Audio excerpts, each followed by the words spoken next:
বছর 2024 আমরা ভিপিআরপি প্ল্যান করতে চলেছি। সমস্ত সেলফ হেল্প গ্রুপ, স্বনির্ভর গোষ্ঠী, উপসংঘ এবং সংঘের মাধ্যমে। তো এইটি একটি গ্রামীণ উন্নয়নের স্থিতিশীল পরিকল্পনা, ভিলেজ প্রসপ্যারিটি রেজিলিয়েন্স প্ল্যান। আমরা আজ ভিলেজ প্রসপেরিটি রেসিলিয়েন্স প্ল্যান সম্বন্ধে জানব। ভিপিআরপি কি, কিভাবে কাজ করব, কেন করব। ভিডিওটা মহিলাদের লেভেল থেকে আলোচনার মাধ্যমে উঠে আসবে বিভিন্ন রকমের পরিকল্পনা, সদস্যভিত্তিক তথ্য এবং উন্নয়নের অগ্রাধিকার উঠে আসবে স্বনির্ভর দল থেকে বিভিন্ন আলোচনার মাধ্যমে, এবং উপসংঘ লেভেল এসে সদস্যভিত্তিক চাহিদাগুলোকে অগ্রাধিকার নির্ণয় করা হবে এই ভিপিআরপি প্ল্যানের মাধ্যমে। এই ভিপিআরপি প্ল্যানের মাধ্যমে আমরা স্বনির্ভর দলের সাথে সাথে উপসংঘ লেভেল এবং সংঘ লেভেলেও বিভিন্ন কাজ করে থাকবো। সেই রকম হচ্ছে সেই কাজগুলি যেরকম সংসদ ভিত্তিক পণ্য, পরিষেবা ও সম্পদ উন্নয়ন পরিকল্পনা এবং সামাজিক উন্নয়নের পরিকল্পনা উপাদানগুলো সংগৃহীত হবে। এটা হচ্ছে উপসংঘ লেভেলে আমরা এই এই পরিকল্পনাগুলো করব। এবং তৃতীয় পর্যায়ে যেটা আমাদের ফাইনাল পর্যায়ে আছে সেটা হচ্ছে গ্রাম সভা বলছি সংঘ সমবায়ের মাধ্যমে তৃতীয় পর্যায়ে আমরা আমাদের প্ল্যান সাবমিট হবে। একইভাবে গ্রাম পঞ্চায়েত সঙ্গে সমান্তরালভাবে এই সংঘ সমবায় স্বনির্ভর দল হয়ে উপসংঘ থেকে উঠে আসা বিভিন্ন পরিকল্পনা। স্বনির্ভর দল হয়ে উপসংঘ থেকে উঠে আসা 4 ধরনের পরিকল্পনা: 1. অধিকারের পরিকল্পনা, 2. জীবিকার পরিকল্পনা, 3. পণ্য পরিষেবা এবং সম্পদ উন্নয়নের পরিকল্পনা, 4.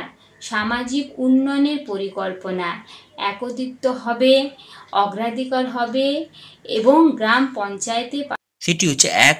অধিকারের পরিকল্পনা, সেটা হচ্ছে আমরা বলছি ভিপিআরপি এন্টাইটেলমেন্ট প্ল্যান। দ্বিতীয় হচ্ছে জীবিকার পরিকল্পনা, সেটাকে আমরা বলছি লাইভলিহুড প্ল্যান। তৃতীয় হচ্ছে পণ্য পরিষেবা এবং সম্পদ উন্নয়ন পরিকল্পনা, যেটাকে আমরা বলছি public goods services and resource development plan. এবং চতুর্থ যেটি হচ্ছে সামাজিক উন্নয়ন পরিকল্পনা। এইটি একত্রিত হবে বিভিন্ন জায়গা থেকে যে প্ল্যানগুলো উঠেল সেটা কিন্তু একত্রিত হবে এবং অগ্রাধিকার নির্ণয়িত হবে 1 নম্বর, 2 নম্বর, 3 নম্বর করে, এবং গ্রাম পঞ্চায়েতে পর্যালোচনার জন্য এটি প্রেরিত হবে। অর্থাৎ গ্রাম পঞ্চায়েত জিপিডিপি প্ল্যান হওয়ার সময় ওখানে প্রেরিত হবে, সেটা আমরা সোশ্যাল ডেভেলপমেন্ট প্ল্যান। তো এইভাবে আমরা 4টি স্টেপে বা 4টি পর্যায়ে, সেটি হচ্ছে 1. অধিকারের পরিকল্পনা, সেটা হচ্ছে আমরা বলছি ভিপিআরপি এন্টাইটেলমেন্ট প্ল্যান। দ্বিতীয় হচ্ছে জীবিকার পরিকল্পনা, সেটাকে আমরা বলছি লাইভলিহুড প্ল্যান। তৃতীয় হচ্ছে পণ্য পরিষেবা এবং সম্পদ উন্নয়ন পরিকল্পনা, যেটাকে আমরা বলছি public goods services and resource development plan. এবং চতুর্থ যেটি হচ্ছে সামাজিক উন্নয়ন পরিকল্পনা। এইটি একত্রিত হবে বিভিন্ন জায়গা থেকে যে প্ল্যানগুলো উঠেল সেটা কিন্তু একত্রিত হবে এবং অগ্রাধিকার নির্ণয়িত হবে 1 নম্বর, 2 নম্বর, 3 নম্বর করে, এবং গ্রাম পঞ্চায়েতে পর্যালোচনার জন্য এটি প্রেরিত হবে। অর্থাৎ গ্রাম পঞ্চায়েত জিপিডিপি প্ল্যান হওয়ার সময় ওখানে প্রেরিত হবে, সেটা আমরা সোশ্যাল ডেভেলপমেন্ট প্ল্যান। তো এইভাবে আমরা 4টি স্টেপে বা 4টি পর্যায়ে ভিপিআরপির লক্ষ্য: 1. স্বনির্ভর দলের সদস্যর মহিলার অংশগ্রহণের মাধ্যমে গ্রামের উন্নয়ন পরিকল্পনা করা। 2. পরিকল্পনা প্রস্তুতিতে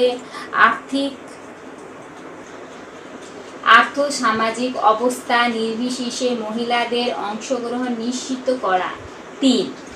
এলাকায় প্রতিটি পরিবার থেকে উঠে আসা অগ্রাধিকারের ভিত্তিতে প্রস্তাবগুলো অগ্রাধিকারের ভিত্তিতে একত্রিত করা। 4. সার্বিক অংশগ্রহণের মাধ্যমে পরিকল্পনা রচনা করা। আসছে এন্টাইটেলমেন্ট বা অধিকারের পরিকল্পনা। তো এই পরিকল্পনার মধ্যে এই এন্টাইটেলমেন্ট অধিকার আছে কিনা প্রত্যেকটা পরিবারে, সেটা হচ্ছে জ্বালানি গ্যাস সংযোগ, বিদ্যুৎ, বাসস্থান, 100 দিনের জব কার্ড, 100 দিনের জন্য জব কার্ড, স্বাস্থ্য কার্ড, বার্ধক্য ভাতা, বিধবা ভাতা, প্রতিবন্ধী ভাতা, প্রধানমন্ত্রী জীবন জ্যোতি বীমা যোজনা, প্রধানমন্ত্রী সুরক্ষা বীমা যোজনা, তার সাথে স্বাস্থ্যসাথী, কন্যাশ্রী, যুবশ্রী, রূপশ্রী, লক্ষ্মীর ভাণ্ডার, কিষাণ ক্রেডিট কার্ড এই সমস্ত অধিকারের পরিকল্পনার মধ্যে আছে। তো প্রত্যেকটি পরিবার থেকে এটা অ্যাভেল করছে কিনা, করে থাকে তো ওকে, না করে থাকলে তাহলে আমরা এটা পরিকল্পনা প্রদান মানে পরিকল্পনা জমা দেব। দ্বিতীয়তে আমাদের চলে আসছে লাইভলিহুড বা আজীবিকা পরিকল্পনা। এইখানে আমাদের কি হবে, প্রত্যেকটি পরিবারে আমরা দেখব বর্তমান কোন ধরনের জীবিকার সাথে উনি যুক্ত আছেন, উনি বা ওনার পরিবার যুক্ত আছেন।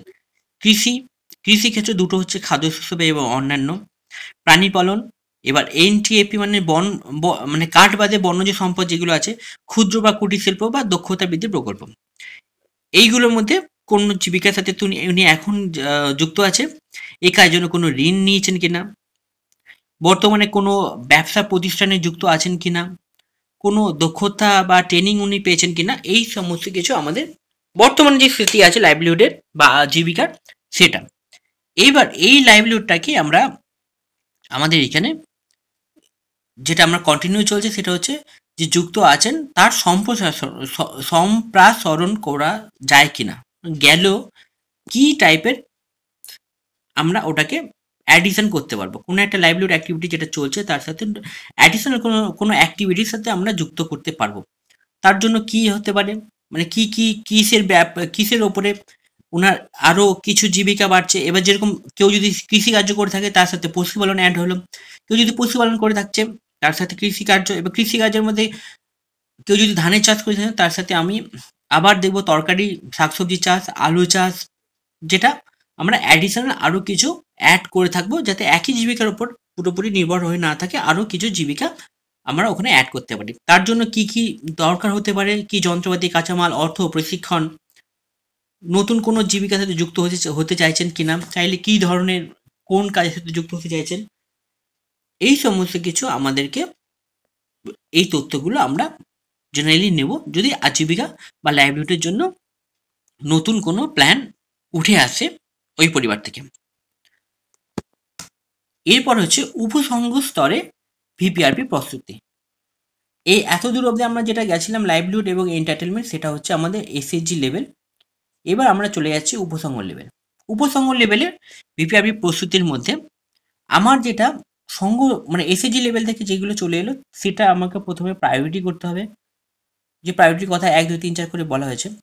এবার এর সাথে দেখুন উপসংঘে কি কি আছে, পণ্য, পরিষেবা ও সম্পদ সৃষ্টির মানে এই তিনটে হচ্ছে পণ্য, পরিষেবা এবং সম্পদ সৃষ্টি। এর মধ্যে প্রথমে আসছে পণ্য। পণ্যর মধ্যে কি কি আছে, যেমন সীমানা প্রাচীর, পঞ্চায়েত ভবন, রেশন দোকান, স্বনির্ভর দল বা সংঘের ঘর, কমিউনিটি হল, সর্বসাধারণের জন্য শৌচাগার, গ্রন্থাগার, প্রতীক্ষালয়, শস্য রাখার জন্য কোনো গুদাম ঘর, শিশুকে খাওয়ানোর জন্য কোনো জায়গা, সাংস্কৃতিক কেন্দ্র, খেলার মাঠ, শ্মশান বা কবরস্থান, পানি জলের ব্যবস্থা, হাত ধোয়া জল জায়গা আছে কিনা, রাস্তা, নিকাশি নালা, কালভার্ট বা ছোট কোনো সেতু আছে কিনা, রাস্তায় আলো আছে কিনা, ময়লা ফেলার জন্য সুব্যবস্থা আছে কিনা, মশারি ব্যবহৃত হচ্ছে কিনা, দাহন যন্ত্র সেই এলাকায় আছে কিনা, বাজার, হাট, বপন কেন্দ্র, শস্য জন্য কোনো চাতাল, তাঁত কেন্দ্র যদি কোনো সেখানে তাঁতের কাজ হয় তাঁত কেন্দ্র আছে কিনা, প্রডিউসার গ্রুপ সেখানে আছে কিনা, স্যানিটারি প্যাড বা ভেন্ডিং মেশিন, বিদ্যালয়ের আসবাব যেরকম ডেস্ক, বেঞ্চ, ব্ল্যাকবোর্ড আছে কিনা, উপস্বাস্থ্য কেন্দ্র যন্ত্রপাতি আছে কিনা, নতুন উপস্বাস্থ্য কেন্দ্র দরকার কিনা, এই আর বিদ্যালয়ে প্রাচীর আছে কিনা, সাইকেল গ্যারেজ, বিদ্যালয়ে রান্নাঘর আছে কিনা, এই সমস্ত কিছু আমরা পণ্যের মধ্যে আমাদের পড়ে আছে। এবার পরিষেবা আছে, সেই পরিষেবা পরিকল্পনার মধ্যে আমাদের যেটা দেখতে হবে সেটা হচ্ছে বিদ্যালয়ের শিক্ষক শিক্ষিকার সংখ্যা কত আছে, ছাত্রছাত্রী তারা স্কুল যাচ্ছে কিনা, এখানে মিড ডে মিল পাচ্ছে কিনা, কতজনকে স্কুলে পোশাক দেওয়া হয়েছে, আঙ্গনওয়াড়ি কেন্দ্র আছে কিনা, সেখানে কতজন শিশু এবং মায়ের খাবার সরবরাহ করা হয়, গর্ভবতী মহিলাকে আয়রন ফলিক অ্যাসিড দেওয়া হয় কিনা, শিশুকে কৃমি ওষুধ দেওয়া হচ্ছে কিনা, স্বাস্থ্যকেন্দ্রে কজন স্টাফ আছে, নার্স আছে, প্রাণী এবং পাখির রোগ যেটা বলছি আমরা, প্রাণী এবং পাখি রোগ যেটা ইয়ারডির মধ্যে পড়ে আছে সেটা পরিষেবা কেমন আছে, মহিলা পুলিশ আছে কিনা, রেশন বন্টন হচ্ছে কিনা, গ্রামে সাফাই কর্মচারী থাকলে তার সংখ্যা কত, প্রাথমিক প্রক্রিয়াকরণের ব্যবস্থাগুলো কতগুলো আছে, গ্রামে কতগুলো গুদাম আছে, এটা আমার চলে আসছে পরিষেবার মধ্যে। এবার সম্পদের মধ্যে আমরা যদি দেখি যে পরিকল্পনার মধ্যে, সেখানে যে পুকুর, কতগুলো পুকুর আছে, নলকূপ আছে, কূপ আছে, বোরওয়েল আছে কিনা, কৃষিবাদ আছে, কতটা দৈর্ঘ্যের, বৃষ্টির জল ধরে রাখার জন্য কত কি পরিকাঠামো আছে, রিংওয়েল কতগুলো আছে, চেক ড্যাম কটা আছে, পার কটা আছে, নদীর বাঁধ কত কিলোমিটার, বন সৃজন কত হেক্টর জমিতে আছে, ঔষধি বৃক্ষের কোনো বাগান আছে কিনা, বনের সীমানা আছে কত কিলোমিটার অবধি, জলাভূমি, জল জমে এরকম কোনো জায়গা আছে কিনা, জলের ট্যাঙ্ক, জলাধার, কৃষি বন আছে, মাছ শুকানোর চাতাল আছে, কমিউনিটি নার্সারি আছে কি নয়, কটা আছে, থাকলে কটা আছে, গৃহ সরঞ্জাম উপাদান কেন্দ্র, টেরাস তৈরি, পতিত জমির সমতলীকরণ, খাল, গ্রামে ১৬ আনা, কন্টুর, মাছ চাষের পুকুর, ফ্ল্যাট চ্যানেল, ছাগলের ঘর, গালি প্লাগিং, অ্যাজোলা, তরল জৈব মানে অ্যাজোলা চাষের জন্য পরিকাঠামো আছে কিনা, তরল জৈব সার পরিকল্পনা আছে কিনা, শূকর যদি কোথাও হয় শূকরের বাসা আছে কিনা, পোল্ট্রি থাকলে পোল্ট্রি আছে, রিচার্জ স্পিড আছে কিনা, ট্যাঙ্ক বা দিঘি, স্পার, মাটির পাথরের গ্যারিবান, এই সমস্ত কিছু আমাদের চলে আসছে বিভিন্ন রকম সম্পদের ব্যাপারে, যেটা আমরা এই বিভিন্ন অ্যাপের মধ্যে আমার দেখা যাবে। তো এই তথ্যগুলো চলে আসবে যে আমাদের কি কি আছে, কি প্রয়োজন আছে ওই লেভেলে, মানে উপসংহ লেভেলে। আচ্ছা, এবার আমার চলে আসছে সামাজিক উন্নয়নের পরিকল্পনা, যেটা লাস্ট আছে আমাদের ৪টি পরিকল্পনার মধ্যে। প্রথমত আছে স্বাস্থ্য, পুষ্টি, পানীয় জল, স্বাস্থ্যবিধান, ঠিক আছে? পরিচ্ছন্নতা, এইটার মধ্যে যেরকম ধরুন, মানে এটার মধ্যে কি কি পড়ছে? ড্রাগ, মদ্যপান, অপুষ্টি, পরিচ্ছন্ন পানীয় জলের অভাব, টিকা নেওয়া অনীহা, স্বাস্থ্যবিধানের সমস্যা, বয়ঃসন্ধিকালে স্বাস্থ্য, এই সমস্ত কিছু বিষয়ের মধ্যে চলে আসছে। সার্বজনীন শিক্ষার মধ্যে বয়স্ক শিক্ষা আছে, স্কুল ছুট যারা চলে যায় তাদের শিক্ষার ব্যবস্থা আছে কিনা, ডিজিটাল লিটারেসি হচ্ছে কিনা, সক্ষম শিশুদের শিক্ষা হচ্ছে, মানে বিশেষভাবে সক্ষম শিশুদের শিক্ষা ব্যবস্থা কিনা আছে কিনা। এবার নারী ও শিশু শিক্ষা যে ব্যাপারটা আছে তাদের সেখানে যেটা আছে, ঋতুকালীন সমস্যা যদি থাকে তার জন্য কোনো সংস্কার আছে কিনা, নারী ও শিশুদের ওপর অত্যাচার হচ্ছে তার বা নির্যাতন হচ্ছেন, বাল্য বিবাহ, পণ্য প্রথা, নারী শিশু পাচার, কন্যা ভ্রূণ হত্যা, শিশু শ্রম, অন্যান্য কোনো সংশ্লিষ্ট বিষয় সেটার মধ্যে আসতে পারে।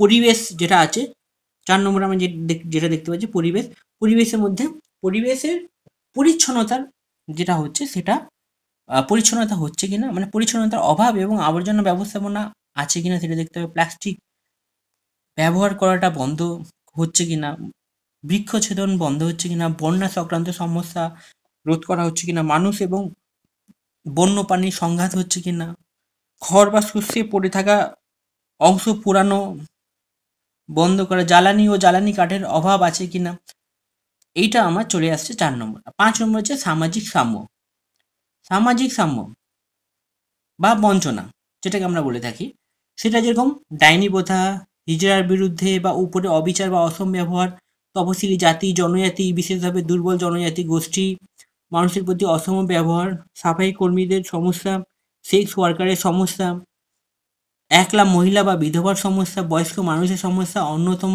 মানে অন্যান্যতর সক্ষম ব্যক্তিদের কোনো সমস্যা, এই সমস্ত ব্যাপারের উপর আমাদের এই প্ল্যানটা উঠে আসে। এই যে বিস্তারিত তালিকা বা কার্যের বর্ণনা দেওয়া হলো, তার সবকটাই যে সব ক্ষেত্রে প্রয়োজনীয় বা প্রযোজ্য এমন নয়। এলাকায় জল, মাটি, পরিবেশ, জনগোষ্ঠীর অবস্থান বিচার করে এই বিস্তারিত তালিকা থেকে প্রয়োজনীয়, মানে যেটা প্রয়োজন সেই প্রয়োজনীয় ক্ষেত্রে ও বিষয়গুলো নিয়ে তৈরি করা হবে কিন্তু ভিপিআরপি। মূল কথা হচ্ছে ভিপিআরপিতে ব্যক্তি, পরিবারের অধিকার, জীবিকা, সমষ্টি উন্নয়ন, পরিষেবা, সম্পদ, সামাজিক উন্নয়ন প্রতিটি ক্ষেত্রে বর্তমান অবস্থার বিশ্লেষণ করে ৫ বছরের জন্য সম্ভাব্য উন্নয়নের রূপরেখা এই ১ বছরে আমরা পরিকল্পনার জন্য আমরা গৃহীত করব। তো এই ভিপিআরপি আমাদের বিভিন্ন লেভেলে হচ্ছে। তো এই যেগুলো আমাদের বলা হলো বিভিন্ন যে বিষয়, প্রত্যেকটা বিষয়ের উপর আমাদের যেখানে যেটা প্রয়োজন আছে সেটার উপরই আমরা করছি। আমাদের যেটা করতে হবে সেটা হচ্ছে ১ দারিদ্র্যমুক্ত ও উন্নত জীবিকার সুযোগ যুক্ত একটা গ্রাম করতে হবে, স্বাস্থ্য সমুজ্জ্বল গ্রাম করতে হবে, শিশু বান্ধব গ্রাম, পর্যাপ্ত জলের গ্রাম, পরিচ্ছন্ন ও সবুজ গ্রাম, স্বয়ংসম্পূর্ণ পরিকাঠামোযুক্ত গ্রাম, সামাজিক সুরক্ষা সম্পন্ন গ্রাম, সুশাসনের গ্রাম এবং নারী উন্নয়নের গ্রাম। তো এই যে 9টা বিষয়, এই 9টা বিষয়ের ওপর আমাদেরকে জোর দিতে হবে। গ্রাম গড়বে গ্রামের মানুষ। বিভিন্ন স্তরে পরিকল্পনা যেটা তৈরি হলো, গ্রাম পঞ্চায়েত উন্নয়ন পরিকল্পনা অর্থাৎ জিপিডিপি তে কিভাবে অন্তর্ভুক্ত করা যেতে পারে সেটা আমরা এই চিত্রের মাধ্যমে দেখাবার চেষ্টা করছি। দেখুন বাঁদিকে আছে স্বনির্ভর দল এর পরিকল্পনা, দ্বিতীয় হচ্ছে উপসংঘ পরিকল্পনা এবং তৃতীয় হচ্ছে সংঘের পরিকল্পনা, যেটা আমরা এই ভিডিওতে এতক্ষণ ধরে বললাম। এই টোটাল 3টে পরিকল্পনাকে নিয়ে আমরা বলছি ভিপিআরপি। এই ভিপিআরপি টোটাল প্রোগ্রামটা যেটা হলো সেটাকে আমরা গ্রাম সভা যখন চলবে এই বছরে গ্রাম সভার মধ্যে আমরা জমা করা এবং সমন্বয় সাধন করা, অর্থাৎ প্রত্যেকের সাথে আমরা কথা বলে নিয়ে কিন্তু আমরা এটা জমা করব। জমা করার পর এটা গ্রাম সভায় জিপিডিবিতে আমাদের জমা হওয়ার পর এবার যে প্ল্যানগুলো বা প্রস্তাবগুলো যেগুলো গৃহীত হলো, যেটা এসএসজি বা দল বা সংঘের মাধ্যমে, সেটাকে আমরা দুটো পার্টে দেখুন এখানে ভাগ করা হচ্ছে। একটা হচ্ছে গ্রাম পঞ্চায়েত, যেটা গ্রাম পঞ্চায়েত স্তরীয় কাজের জন্য যেটা যাবে সেটা গ্রাম পঞ্চায়েত স্তরীয়। আর আর নিচের দিকে যে দেখুন অ্যারো হয়ে বেরিয়ে আসছে সেটা হচ্ছে বিভিন্ন সরকারি দপ্তরে সেটা চলে যাবে। অর্থাৎ জিপিডিবি থেকে দুটো পার্টে ভাগ হয়ে যাচ্ছে। এই দুটো পার্টে ভাগ হয়ে যাওয়ার পর এইখানে এই দুটো সরকারি এই দুটো সংস্থা থেকে আমাদেরকে এই প্ল্যানটাকে রূপায়ণ করতে হবে বা বাস্তবায়ন করতে হবে।